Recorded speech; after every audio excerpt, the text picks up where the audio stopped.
안녕하세요. 저는 지방에 혼자 사는 30대 딸아이 엄마입니다. 저는 직업상 고객의 이야기를 많이 듣는 편인데, 그럴 때마다 듣는 이야기가 누군가의 불륜 이야기였어요. 고객들도 와서 수다 떨 때는 가까운 사람에게 하지 못한 이야기를 하곤 하거든요.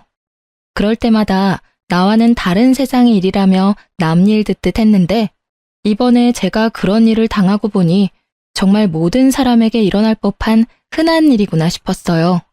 그리고 그 사람들이 그런 이야기를 누군가에게 하고 싶어 하는 마음이 이해되더라고요. 그래서 저도 이번에 제 답답함을 풀기 위해서 사연글을 통해서나마 제 이혼에 대한 이야기를 조금 꺼내보려 해요. 저에게는 남편이 있었어요. 크게 잘생기지도 않고 엄청 능력이 있지도 않은 평범한 남자였는데 활발하고 가벼운 성격이 장점인 사람이었죠. 제가 생각이 많고 좀 진중한 성격이었다 보니 남편의 그런 성격이 기분 전환에 도움이 많이 됐었거든요. 제가 끙끙거리며 고민으로 앓고 있을 때도 남편은 가볍게 저의 고민을 해소해주곤 했으니까요. 그런 면에서 저는 남편을 무척이나 고마운 사람이라고 생각했어요. 성격이 다르면 고생한다고들 하지만 저희는 오히려 그런 면이 서로의 모난 부분을 맞춰줬다고 생각해요. 남편이 너무 가볍게 몰아갈 것 같으면 제가 나서서 조금 무겁게 만들어주기도 했으니 시댁에서도 처음에는 저를 인정하는 듯 했어요. 3대 독자 아들이 안사람을 들이고 이제야 철이 든다고요. 그렇게 잘 지내왔다고 생각했는데 남편은 그렇지 않았던 것 같더라고요. 사귈 때는 여자 문제 같은 거 일으킨 적도 없었고 딱히 다른 여자에게 흥미를 많이 두는 것 같지도 않아서 다행으로 생각했죠. 그런데 어쩌다 그런 일이 일어났는지 지금도 의아할 따름이에요. 만약 사귀는 도중에 그런 낌새를 눈치챘다면 분명히 남편과 결혼하지 않았을지도 모르죠. 하지만 그때는 그런 사람이 아닐 거라는 확신했었거든요. 저도 당시에 콩깍지가 씌어 있었던 건지도 모르겠네요. 제가 남편의 외도 사실을 눈치챈 건 육아로 휴직 후 힘든 나날을 보내던 때였어요. 아이 100일을 치르고 드디어 애가 통잠을 자기 시작하던 시점이었는데 남편과 통화를 하다가 핸드폰 너머로 한 여자의 목소리를 들었어요. 분명 남편이 회사에서 일을 하는 시간이었는데 여성이 남편을 오빠라고 부르더라고요. 저는 침착하게 남편에게 물었죠. 방금 핸드폰에 들린 여자 목소리도 직장 동료야? 직장 후배. 당신도 알 거야. 저번에 당신 태워갈 때 같이 차 타고 갔던 그 후배. 그제야 기억났어요. 작고 왜소한 어려 보이는 동안의 여후배. 당시에 제가 남편 퇴근 시간에 그 근처에 있어서 같이 들어가져간 날이었거든요. 근데 조수석에 탔더니 뒤에 사람이 있었는데 그게 이 후배였어요. 남편 말로는 후배 약속이 제가 있던 곳과 가까워서 태워줬다고 했고 바로 내렸었거든요. 저는 그때 남편에게 웬만하면 여자는 차에 태우지 말라고 했었죠. 괜한 오해 받을 수 있다고 핀잔만 줬었는데 그때 남편은 그럴 리 있겠냐며 웃었거든요. 그런데 그때 그 여자는 분명 남편을 선배라고 불렀었어요. 그런 그녀가 불과 몇 달 만에 호칭이 오빠로 바뀌다니 아무리 봐도 이상했어요. 하지만 제가 너무 깊이 생각하는 것일 수도 있었고 친해지면 그럴 수도 있겠거니 했어요. 그런데 그 뒤부터 제 오감이 그 여자를 의심하게 되더라고요.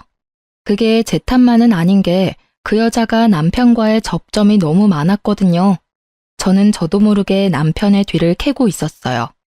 차를 타고 가는 길에 그 후배에게 전화가 오면 남편이 전화를 받지 않더라고요. 그렇다고 우리가 대화를 많이 하는 것도 아니었는데 그냥 업무상 전화면 받고 끊으면 되잖아요. 그런데 안 받더라고요. 제가 받으라고 하면 억지로 전화 받으면서 한마디 꼭 했어요. 가족이랑 같이 있으니까 용건만 간단히 해. 그렇게 말하면 그 여자는 이렇게 대답해요. 그럼 좀 이따 다시 전화할게요, 선배. 분명히 제가 없는 곳에서는 오빠라고 부르면서 가족과 함께 있다는 전화에는 선배라고 구별해서 부르더군요. 점점 더 제 감이 맞았다는 생각에 심장이 벌렁거리더라고요. 아닐 거라는 생각을 해봤지만 결국 확신이 든 계기가 생겼어요. 하루는 아침에 남편이 차 키를 두고 내려갔더라고요. 저도 아침에 가까운 빵집에 들릴 예정이라 차 키를 들고 내려갔어요. 그렇게 주차장 쪽으로 가까이 향하는데 남편이 통화를 하며 걸어가는 뒤통수가 보이더라고요. 말을 걸려다가 흠칫 놀라 목소리를 삼켰어요. 그래, 그럼 이따가 봐. 조심해서 오고. 오늘 날씨 추우니까 따뜻하게 입고 와요. 부드럽고 애교 있는 목소리. 남편은 저와 연애할 때처럼 부드러운 목소리를 내고 있었어요. 누구에게 전화를 거는 걸까? 궁금한 마음이 들었지만 참았어요. 경거망동해서 일을 망치기 싫었거든요. 남편이 전화를 끊는 걸 보고는 이제야 남편을 확인한 것처럼 남편을 불렀어요. 여보, 차키! 남편은 눈에 띄게 놀라며 뒤를 돌아봤어요. 딱 봐도 심하게 놀란 모습에 저는 강한 확신이 들었어요. 여보, 내가 차키를 놔두고 왔어? 잊어버리고 다니지 말고 잘 다녀와. 일찍 와. 애가 아빠 몫을 잊어버리겠다. 저는 최선을 다한 평정심으로 남편을 보내줬어요. 하지만 그날 내내 꼬리를 무는 의심으로 너무 힘들었어요. 저녁 때쯤에는 두통으로 머리가 너무 안 좋았죠. 아침에 그 일이 있어서 그런지 그날 남편은 일찍 돌아왔더라고요. 남편을 샤워 먼저 하도록 한 뒤에 저는 남편이 탁자에 둔 전화기를 확인했어요. 남편은 평소에도 잠금을 걸어두지 않거든요. 안을 살펴보니 깨끗하더라고요. 사진도 없고 카톡 내용도 없고 문자도 없었어요. 그 여자와 전화하는 적도 없었죠. 하지만 저는 확신했어요. 남편이 그 여자와 바람을 피고 있다는 사실을요. 흔적이 없었는데 어떻게 알았냐고요? 전화를 한 흔적이 없었거든요. 그날 아침에 분명히 출근 시간에 통화하는 걸 봤는데 통화 기록이 사라진 상태이더라고요. 딱 그 시간 것만. 있어야 할 통화 내역이 없다면 그건 남편이 지운 거겠죠. 남편이 나오자마자 저는 남편에게 말했어요.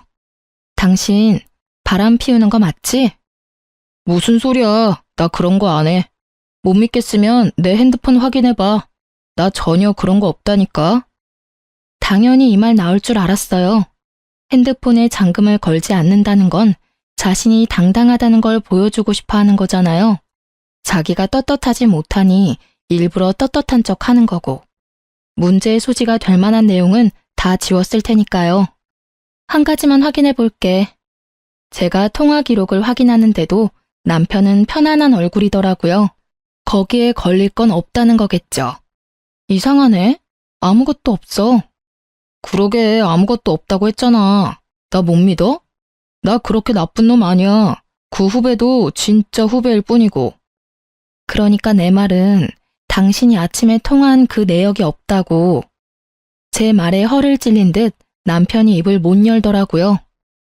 당신이 그렇게 부드러운 목소리로 통화하는 걸 봤는데 통화 목록에는 아무것도 없어. 그 통화 기록은 어디로 갔을까? 당연히 지웠겠지? 여기까지 말하자 남편이 바로 무릎을 꿇더라고요. 여보, 그거는 내가 잘못했어. 무슨 정신으로 그런 짓을 했는지는 모르겠지만 정말로 내가 잘못한 일이야. 미안해, 여보. 나는 오늘 이걸 확인하기 전까지 계속 의심했어. 그리고 계속 고민했지. 아니기를 바라면서. 당신 도대체 생각이 있는 사람이야? 아침 저녁으로 당신 애 보면서 다른 여자 만날 생각이 드니? 언제부터 그 여자랑 이런 사이 된 거야? 얼마 안 됐어. 정말이야. 믿어줘. 너 같으면 믿을 수 있겠어? 내가 왜 당신을 믿어야 하는데? 나한테 용서를 구하고 싶으면 지금 당장 그 여자랑 헤어지고 그 회사에서도 나와. 여보, 그 여자랑은 당신 보는 앞에서 당장 헤어질 수 있어. 그치만 일은 아니잖아. 당장 내가 퇴직하면 바로 일 구할 수 있는 것도 아닌데 그건 좀 봐줘. 응? 솔직히 남편과 그 여자를 당장 떼어놓고 싶었지만 회사라는 건 그렇게 쉽지 않은 문제고 나가더라도 그 여자가 나가야지 남편이 나가는 건 싫었어요. 애도 아직 어리니 아빠의 경제력이 필요하기도 했고요. 그래서 저는 남편에게 일거수일투족 감시당해도 당연하게 생각하라고 했어요. 그랬더니 남편이 알겠다고 자기가 그런 행동한 게 맞으니 당연히 제가 하라는 대로 뭐든 하겠다고 하더라고요. 그렇게 남편을 교육하고 시모에게 조용히 알렸어요. 남편이 외도했다는 것을요. 그랬더니 시모가 제게 그러더라고요. 네가 마음고생이 많다며 위로해줬어요. 솔직히 팔이 안으로 굽는다는 생각에 말 안 하려 하다가 했는데 이런 반응이라 시모에게 더 미안한 마음이 들었거든요. 그런데 며칠 뒤에 명절에 시댁 갔다가 시모가 누군가와 밖에서 전화 통화하는 걸 듣게 됐어요. 그래, 정말 우리 며느리 너무하지 않니? 우리 아들이 바람 피운 게 모두 아들 탓만은 아니잖아. 그러게 애 낳고도 좀 꾸미고 살고 남편한테 살갑게 대했으면 우리 아들이 바람을 피웠겠냐고. 정말 내가 며느리한테 그 이야기 듣는데 화가 나 죽는 줄 알았어. 그렇다고 바람난 게 자랑은 아니니 위로하긴 했지만 나중에 생각하니까 더 화나는 거 있지? 누구랑 통화하는지는 알고 싶지도 않았어요. 그냥 겉으로는 저를 위로하는 척하면서 속으로는 저를 향해 칼을 갈고 있던 시모만 눈에 보였죠. 역시 팔이 안으로 굽는 게 맞다는 생각을 하며 이번에 모른 척 해야 했어요. 남편과 그 일을 정리했으니까. 그것 가지고 또 일을 벌일 수는 없잖아요. 그렇지만 이미 그때 제 마음속에는 이혼에 대한 마음이 싹 트여버리고 말았죠. 남편의 외도를 알고도 이혼하지 않는 사람은 생각보다 많아요. 그리고 상간녀를 알고도 넘어가는 사람도 많죠. 처음에 그런 이야기를 들었을 때 어떻게 같이 살 수 있겠나 싶은 마음이었는데 제가 당해보니 그 마음이 100번 이해가 되더라고요. 남편의 외도가 주는 스트레스는 어마어마한데 그것을 참아야 할 이유 또한 존재하는 거죠. 아이가 아빠 없이 살 미래가 걱정되고 혼자 경제활동하며 육아하는 것도 걱정되고 이혼이라는 낙인이 찍히면 하자 있는 인간처럼 보일까봐 걱정되고 부모님이 아시면 얼마나 실망하실지 걱정되는 마음, 그리고 마지막은 내가 이혼해주면 자기들끼리 잘 살겠지 하는 그런 짜증도 있었고요. 저도 그런 생각에서 벗어날 수 없는 인간인지라 남편을 용서해주기로 하고서도 너무 힘든 날을 보냈어요. 그렇게 상처가 어떻게든 수습되어 갈 무렵에 저는 마지막 쐐기가 될 사건을 맞닥뜨리게 됐어요. 그날은 직장으로 복귀하기 전날이었어요. 제게 남은 하루의 휴직일. 일주일 전부터 아이를 어린이집에 보내는 연습을 하다가 처음으로 제 근무 시간에 맞춰 아이를 맡긴 날이었죠. 이제 막 14개월이 된 아이를 맡기는 게 마음은 아팠지만 복귀하려면 어쩔 수 없는 결정이었고 생각보다 또래 애들이 많은 곳이라 안심하며 내일 직장에 갈 준비를 하는 중이었어요. 그런데 시모에게 전화가 왔더라고요. 화장실 청소하고 나오니 전화가 그새 4통이나 와 있었어요. 무슨 일이 났나 싶어 확인 즉시 시모에게 전화했죠. 넌 무슨 전화를 그렇게 안 받니? 죄송해요, 어머님. 잠깐 화장실 청소하던 중이었어요. 혹시 무슨 문제라도 생겼어요? 문제? 네 남편이 지금 사고가 크게 나서 병원에서 수술하느냐 마느냐 하고 있는데 너는 집에서 팔자 좋게 쉬고 있니? 아니, 연락이 얼마나 안 됐으면 병원에 한번 와보지도 않아. 아주 긴급하게 수술 들어간다고 난리가 났던데. 저는 깜짝 놀라 들고 있던 핸드폰을 떨어뜨릴 뻔했어요. 그게 무슨 말씀이세요? 사고라뇨. 그 사람이 사고를 당했다고요? 남편이 어쩌다 사고가 났는지 물어볼 겨를도 없이 시모가 병원 이름을 대더니 그곳으로 오라고 하더라고요. 그리 멀지 않은 병원이었고 너무 경황이 없어 바로 가방만 챙겨서 병원으로 향했어요. 가는 동안 남편이 많이 다쳤나 싶은 생각에 겁을 내다가 문득 그런 생각이 들었어요. 그날은 평일 대낮이었고 점심시간도 아닌 오후 시간이었어요. 남편의 회사라면 지금 한창 컴퓨터 앞에서 일을 하고 있어야 할 시간인데 어쩌다가 차 사고가 났을까 하는 생각이요. 외근하는 직업도 아니었고 아침부터 저녁까지 회사 밖으로 움직이는 일이라곤 점심 식사 때가 다인데 점점 머릿속에서 상상만 커지던 그때 병원에 도착해서 시모에게 전화를 걸었죠. 그리고 얼마 뒤 병원 앞으로 나오는 시모의 표정이 완전히 일그러져 있더군요. 저를 향한 화를 그대로 표출하고 있었어요. 넌 도대체 집구석에서 뭘 하고 있길래 연락도 안 받아? 우리 귀한 3대 독자 아들 수술하러 들어갔어. 오른쪽 어깨부터 손목까지 아주 뼈가 박살이 나서 수술로 고정해야 한다더라. 너 대신 수술 동의서에 내가 사인까지 다 했어. 이런 일은 네가 해야 하는 일 아니니? 아들 아파서 가슴 철렁 내려하는 것도 무서워 죽겠는데 내가 수술 동의서까지 사인을 해야 하냐고. 면목이 없던 제가 고개를 숙이던 그때 불현듯 머릿속에 시모에게 받은 부재중 통화가 떠올랐어요. 부재중 통화는 총 4통, 시모가 건 게 다였죠. 그런데 수술 동의서를 써야 한다면 당연히 아내인 저한테 연락을 했어야 하지 않나요? 저는 시모에게 물어봤죠. 어머님은 병원에서 연락받고 오신 거예요? 아들이 직접 전화 왔어. 네가 연락 안 받는다고 나더러 와달라더라. 도대체가 전화기는 왜 무음으로 해놓는 거야? 그러니까 전화를 못 받고 나한테 연락이 오지. 이상했어요. 남편에게 온 부재중 통화는 없었거든요. 저는 순식간에 남편의 사고로 놀라 흥분했던 피가 차갑게 가라앉는 기분을 느꼈어요. 남편이 수술실에 들어간 터라 남편에게 직접 물어볼 수는 없었지만 확인이 불가능한 것도 아니었죠. 저는 남편 차가 어디 있는지 확인하기 위해 먼저 남편 핸드폰부터 챙겼어요.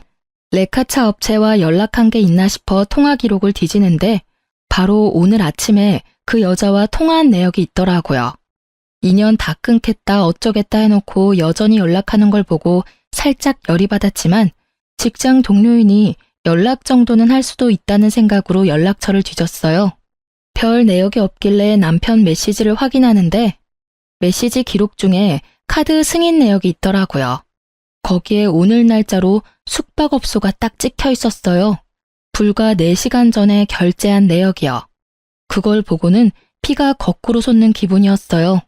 아마 집에 들어오기 전에 이런 문자나 통화 기록을 일부러 지웠겠죠. 이번에는 지울 시간조차 없이 사고를 당해 들어가게 됐으니 지울 틈도 없었을 테고요. 화가 난 저는 최대한 냉정해지려 애썼어요. 그 메시지를 캡처하고 저는 남편 차가 어디 있는지 확인했어요. 남편 차가 어느 정비소에 있는지 확인한 저는 바로 그쪽으로 달려가 남편 블랙박스부터 확인하자고 했어요. 다행히도 블랙박스는 고장나지 않았고 열심히 제 할 일을 하고 있더군요. 저는 카드를 빼서 집으로 갔어요. 노트북에 연결하니 손이 덜덜 떨리더라고요. 그리고 사고 직전 영상을 확인했어요.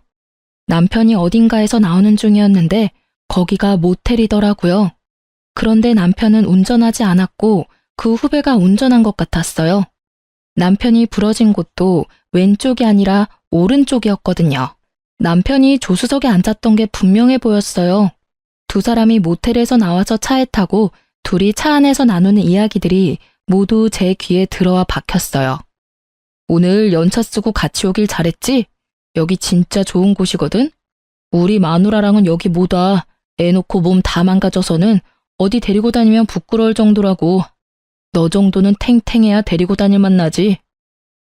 앙큼해. 그래도 오늘은 오빠 독점할 수 있는 날이라 좋아. 매번 같이 있다가도 집에 돌려보내는 게 얼마나 힘든 일인지 모르지? 항상 같이 있고 싶은데. 내가 최대한 노력해 볼게. 너도 빈털터리가 된 나랑 결혼하는 건 싫을 거 아냐. 와이프한테서 잘못한 거 찾고 나면 바로 이혼하고 너랑 결혼할게. 너무 걱정하지 마. 이런 대화 내용을 듣고 있으니 정말 하늘이 무너지는 게 어떤 건지 잘 알겠더라고요. 인연을 끊으라고 했더니 도리어 인연을 단단히 맺어가고 있었더라고요. 저는 그 길로 상간녀를 찾아갔어요. 상간녀가 어디 있었냐고요? 당연히 본인도 사고 났으니 같은 병원에서 치료받고 있었죠. 저는 병원으로 가 상간녀를 찾았어요. 이름만 대니 간호사가 어디 있는지 알려주더군요. 남편은 큰 수술을 하는 데에 비해 그녀는 그렇게 크게 다치지는 않았더라고요. 저는 그 여자 앞으로 가서 말했어요. 나 알죠? 선배는 수술하러 들어가셨는데요. 두 사람이 왜 같은 차에 타고 있었어요? 우연히 얻어 탄 거예요.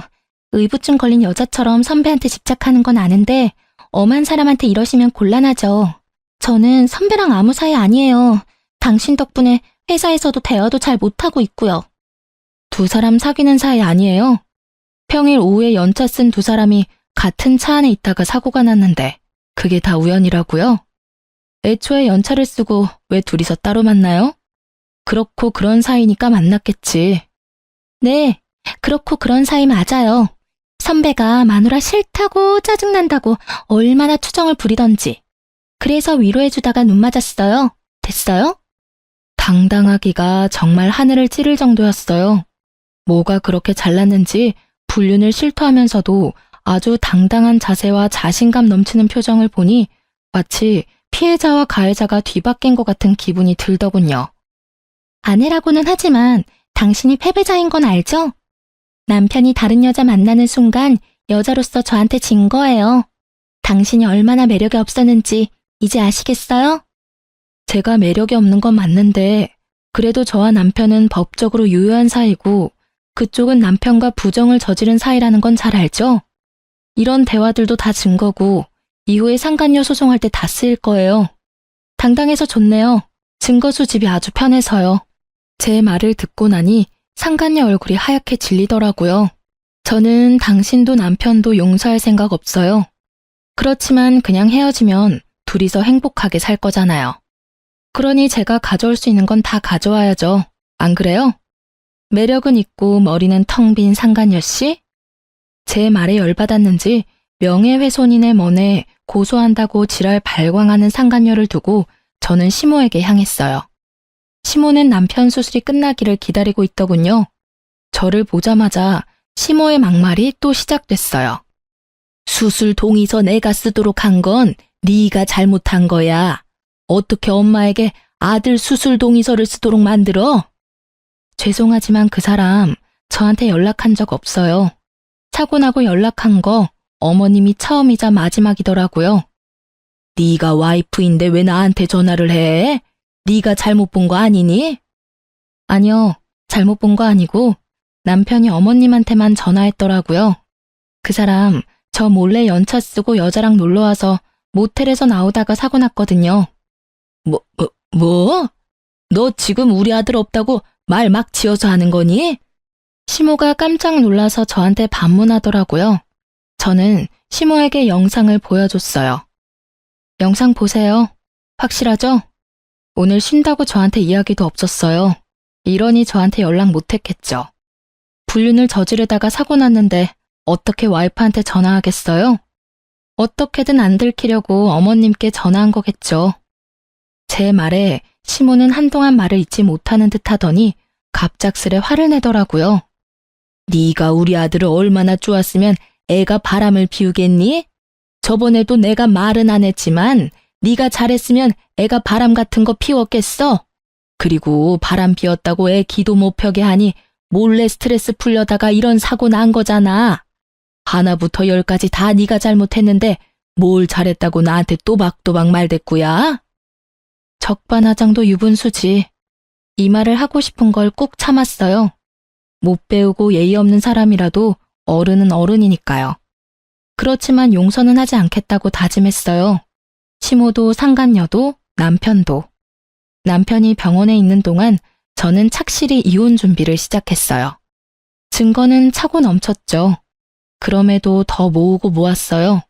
필요한 것뿐만이 아닌 부수적인 것들도 모두 긁어 모았어요. 당당한 상간녀를 보니 어떤 변명을 할지 상상도 가지 않았거든요.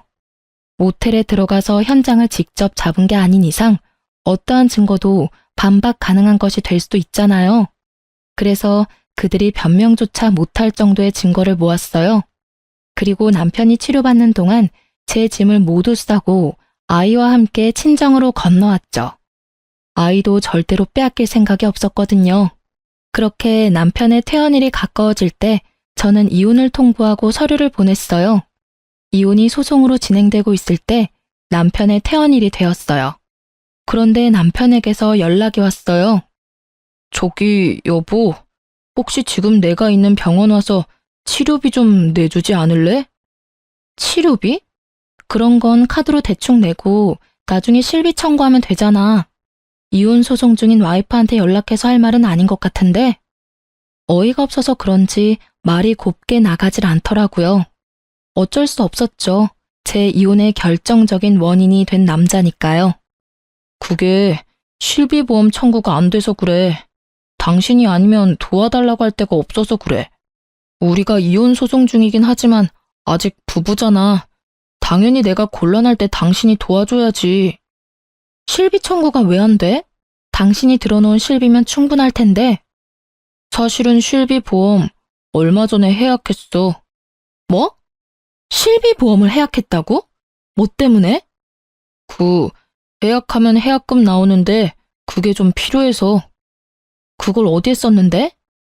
그 이야기에 남편이 입을 꾹 닫더라고요. 말을 안 해주더라고요. 그런데 아시죠?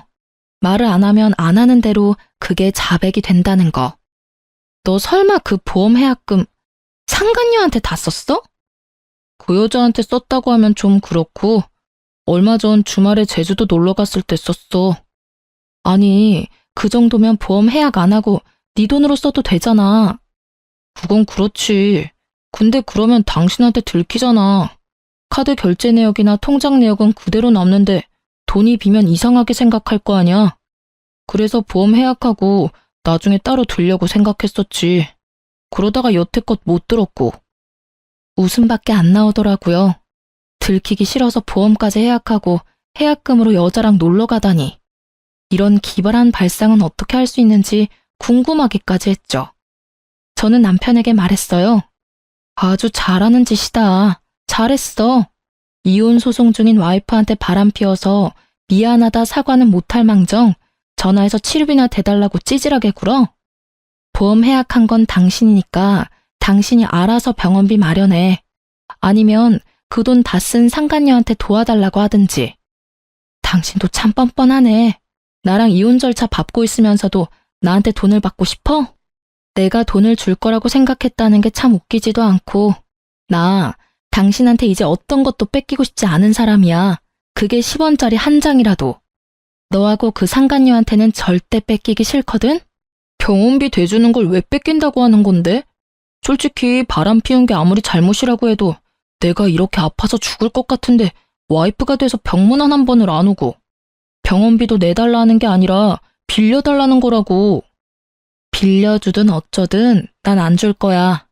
너 내가 정리하라고 한 여자랑 바람 피우다가 그렇게 된 거지? 그게 내 탓이야? 네 탓이지. 그 여자랑 만나지 않았으면 네가 그런 장소에서 사고를 당했을까? 전혀 아니지. 그 시간이었으면 일을 하고 있었겠지. 그리고 병문안? 내가 가면 좋겠어? 좋은 소리 안 나올 거 뻔한데. 네가 원하면 가서 욕이나 시원하게 한 판 해주고 올까? 어? 대답해봐. 진짜 사람 많은 데서 환자복 입고 욕 미어 터지게 받아먹게 해줘? 버럭거리는 제 목소리에 남편도 깜짝 놀랐는지 아니면 그제야 제정신을 차린 건지 버벅거리다 전화를 끊더라고요. 뻔뻔하기도 하지. 자기가 어떻게 사고가 났는데 저한테 돈을 빌려달래요? 제가 빌려주면 그걸 갚기는 하겠어요? 절대 그러지 않겠죠. 갚고 싶어도 상간녀가 옆에서 갚지 말라고 난리치겠죠. 안 봐도 눈에 훤하더라고요. 그렇게 속 터지는 대화를 하고 전화를 끊었는데 바로 직후에 시모가 연락이 왔더라고요. 이번에는 또 무슨 말도 안 되는 이야기로 제 속을 뒤집어지게 만들까 싶었는데 남편과 똑같은 이야기를 하더라고요. 며느라가 네가 얼마나 화가 났을지 잘 안다. 아들이 잘한 거 하나도 없는 것도 잘 알아. 그때 내가 너한테 화낸 거는 마음이 복잡해서 그랬어. 솔직히 발은 안으로 굽는다고 부모니까 어쩔 수 없었지. 아들이 반성할 시간을 좀 주면 어떻겠니? 지금 당장 이혼하는 건 너무하지 않니?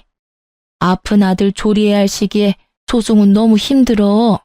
그리고 병원비도 지금 제대로 다 못 내고 있는 지경이라 와이프인 네가 좀 부담을 해줬으면 싶구나. 아들 녀석 보험이 또 없다 하니. 어머님, 무슨 말씀하시는지 잘 알겠어요. 그런데 저도 참을 만큼 참았다고 생각하진 않으세요? 만약 어머님 딸이 저 같은 상황이었어도 그렇게 말씀하시겠어요? 바람난 남편 기껏 용서해줬더니 결국은 반성도 없이 바람난 여자 또 만나서 이번에는 사고까지 쳤는데 제가 왜 병원비까지 부담해야 하죠? 남편이 평소에 잘했다면 저도 남편에게 기회를 줄 수도 있었겠죠. 그런데 이미 제가 준 기회를 날려먹었잖아요. 그리고 저한테 들킬까봐 보험 해지하고 해지 환급금으로 여행이나 다니며 돈 펑펑 쓴 남편에게 뭘 도와줘요? 제가 돈이 썩어나가도 남편에게 줄 돈은 단 한 푼도 없어요. 이야기하고 나니 속이 어쩜 그렇게 후련하던지. 시모는 거의 악에 바친 듯 소리를 질러대는 제게 기가 막힌 것 같더군요. 하지만 이 상황에 아쉬운 건 시댁이거든요. 솔직히 시댁도 경제적으로 넉넉한 편이 아니었으니까 남편의 수술비와 치료비를 모두 감당하기에는 버거울 수밖에 없었어요. 그리고 남편이 해약한 보험은 한 개가 아니었거든요. 남편 이름으로 된 보험 총 4개를 다 해약했더라고요. 그중에는 교통사고 특약 들어있던 것도 있었는데 그것도 몽땅 못 받게 되는 거였거든요. 그 와중에 병원비가 몇 배 깨졌으니 지금 생각해도 참 한심한 짓이네요. 여자는 만나고 싶고 나한테 들키기는 싫고 결국은 보험 해지했다가 병원비 고스란히 다 내게 생겼으니 하늘이 천벌을 내린 게 아니면 뭐겠어요? 그래, 네가 화난 거는 나도 잘 안다. 하지만 너희는 소송 중이지만 부부야. 부부는 서로 도와줘야 하고 나는 네가 그렇게 나쁜 애는 아니라고 믿는단다. 아들 한 번만 도와주거라. 아들도 반성하고 있고 2번 다시 그 여자 안 만난대. 그때도 제가 하겠다는 대로 뭐든지 한다고 했어요. 어머님은 그 여자가 새로 사귄 여자라고 생각하시는 것 같은데 그 여자 저번에 저한테 들킨 그 여자예요. 2번 다시 안 만난대요. 기지도 않네요. 그 여자랑 그 뒤로 꾸준히 만나놓고는 거짓말을 어찌나 잘하는지. 하긴 어머님은 아들 바람난 게 제 탓이라고 생각하시니까 그런 말씀 편하게 하실 수 있겠네요. 그런 면에서는 어머님도 똑같으시죠. 앞에서는 저 위로하는 척 하시더니 결국은 뒤에서 다른 사람한테 제 욕 열심히 하시는 거 봤어요. 제 말에 시모가 허를 찔린 듯 놀라더군요. 그럴 수밖에요. 지금 이 순간 그 말을 할 줄 누가 알았을까요? 저 다 봤어요. 명절에 어머님네 갔다가 애 낳고 관리 안 해서 남편 바람 피운 거 제 탓이라고 그렇게 말씀하시는 거 다 들었어요. 그래서 더 해주기 싫어요. 제 마음속에서 남편과 저는 이미 남남이에요. 애가 있든 말든 상관없이. 그러니까 저한테 이혼 번복에 대한 이야기는 꺼내지 마세요. 너 후회할 거야. 우리 아들 같은 남자가 세상에 어디 있다고. 너 같은 애가 그런 남자 만날 수 있을 것 같아? 남편 덕분에 크게 되어서 남자 만날 생각도 없어요. 거짓말이나 하면서 여자 만나러 다니는 남자 세상에 그렇게 많다던데. 알면 데려갈 여자는 있겠어요? 하긴 그 상간녀라면 잘 데려가겠네요. 그쪽에 말해보세요. 저한테 와서 아쉬운 소리 마시고. 저는 그렇게 말하며 시모 전화를 끊었어요. 그 뒤로 시모에게서 연락이 오지는 않았어요. 이혼 소송은 그렇게 마무리가 되고 저는 싱글맘이 되었어요. 재산 분할 위자료, 양육권, 친권. 그 중에서도 친권과 양육권은 지키기 위해 애썼어요. 아이만은 뺏기고 싶지 않았거든요. 시댁이 손이 귀한 집이기는 하나 아들을 더 귀하게 여기니 딸아이는 제게 그냥 넘기듯 하더라고요. 양육비 내기 싫어서 마구잡이로 우기는가 싶었는데 그게 아니었어요. 알고 보니 시모가 상간녀에게 남편 병원비를 좀 내달라고 했다더군요. 남편과의 결혼을 조건으로 말이죠. 결국 두 사람은 저와 남편의 이혼이 정리되면 재혼할 생각이었다고 해요. 그 상간녀가 아이는 싫다고 했다는 거죠. 그리고 한 가지 조건을 덧붙였대요. 만약 자기 상간녀 위자료 나오면 같이 갚아야 한다고요. 나중에 그 이야기를 전해 들었어요. 저야 뭐 이미 이혼까지 다 된 마당에 신경 쓸 일은 없었지만 그래도 두 사람이 잘 사는 건 너무 싫잖아요. 둘 사이 일을 여전히 알아보고는 있었죠. 그나저나 참 얍삽하다고 해야 하나? 잔머리가 잘 돌아간다고 해야 하나? 그 여자도 진짜 대단하긴 하더라고요. 전 남편 재혼하고 3달이 지났나? 제 직장에 남편 회사 동료분이 찾아오셨더라고요. 저는 미용 관련 일하거든요. 예전에 남편이랑 결혼할 때 소개받아서 여태껏 제게 와주시는 단골이세요. 어머, 자기, 잘 지냈어? 이야기는 얼추 들었어. 많이 힘들지? 전 괜찮아요.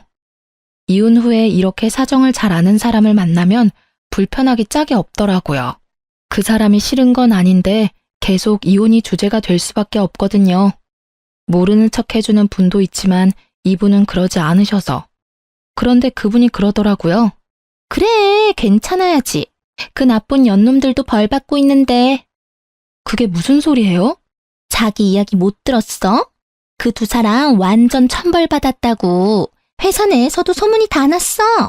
그 상간녀랑 자기 전 남편 둘이 같이 연차 쓰고 놀러 갔다가 사고 난 거 회사에 들켜서 불륜 여행 갔다가 그렇게 된 거라고 소문 크게 났었거든. 그런데 곧바로 두 사람 재혼한다니 사람들이 더 놀랐지. 저렇게 빨리 정리가 되냐고 말이지. 아, 회사에 다 들킨 거였나요? 저야말로 놀랐네요. 그 전에도 티가 많이 나던데. 둘이 친하다 정도로만 알고 있었지 그런 사이인 거 누가 알았겠어? 알았다면 내가 자기한테 제일 먼저 귀띔해줬을걸? 그 이야기에 저는 웃었어요. 하긴 이런 스파이 같은 손님이 있으니 남편도 회사에서 조심하긴 했겠죠.